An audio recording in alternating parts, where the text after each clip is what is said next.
divide. So the partners are myself and also Christina Noble, Christina, who's with me today, and Rowan Ellis from the James Hutton Institute, so we're kind of the social scientists on the project.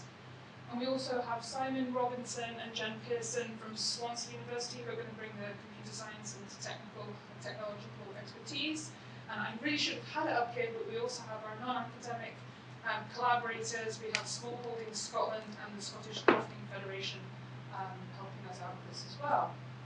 So just a brief background. Our work in the James Hutton Institute finds that small farms in Scotland face a number of challenges. So they're located in geographically remote and challenging areas. Those communities are increasingly aging populations, and the remoteness affects their scales of production, which are a lot smaller than the larger agricultural operations.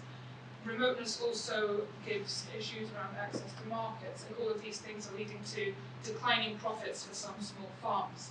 So these issues don't only affect at the farm level, but also have impacts on the resilience of their wider rural communities, not least because small farms are important sources of employment in these areas, and they also contribute to the local economy. So in this project, what we're doing is we're moving beyond looking at the urban-rural divide to looking more at a kind of intra-rural divide, or an agricultural digital divide in the case of this project. So we're interested in smart farming technologies. I'll just call them SFTs from now on for ease. So for example, variable rate precision farming, smart sensors, drones, and so on. These technologies are arguably revolutionizing agriculture. It's argued that they lead to better productivity, higher yields, cost savings, and it's even argued that they can support environmentally sustainable farming practices. At the James Hutton, we have some experience of working on projects looking at technology use in agriculture. So one is AgriLink, in which we're looking at the role of advisory services in supporting the uptake of technologies. And another one that's just starting is Desira, in which we're looking at digital developments and kind of foresight activities to understand digital futures for different groups in rural areas. And what we find so far is that the adoption of technologies is really impacted by the size of the farm. So it's typically larger farms who have the capital to invest and who have a large number of acres so that they can see a return on such big investments more quickly. So we really see that the smart farming technologies are really aimed at and designed for much larger farms. So potentially then we have this inequality arising due to this uneven access to these technologies for different types of farms.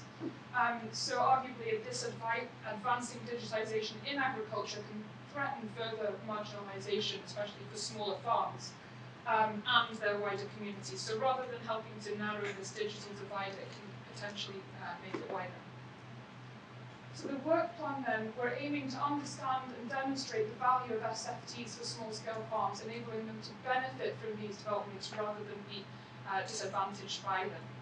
And the work plan, in a nutshell, as well as literature review and scoping of the field, is we're going to have a first workshop to explore barriers and opportunities of SFTs for this group, working, of course, with our non-academic partners, the Crafting Federation and Small Holdings Scotland.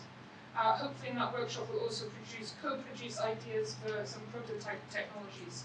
We'll then, with our partners in Swansea, undergo a period of rapid prototyping and devise some small-scale technologies, which we'll take back to a final workshop to trial with the farmers, and follow this up with a feedback phase to understand their kind of use of them and any impacts arising from them. So a number of outputs include a final report looking at especially the barriers and opportunities, a toolkit of prototypes, a short film in which we want to demonstrate the prototypes in action, but also reflections of the participants, at least one open access journal publication presenting at a conference, and importantly here as well is engagement with our key stakeholders through our various channels and network, including community organisations, policymakers, and so on.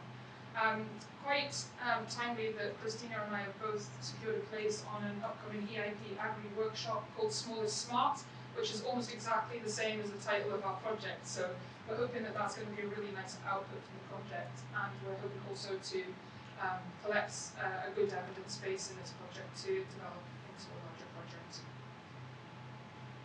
So if you would like to contact us and get any more information,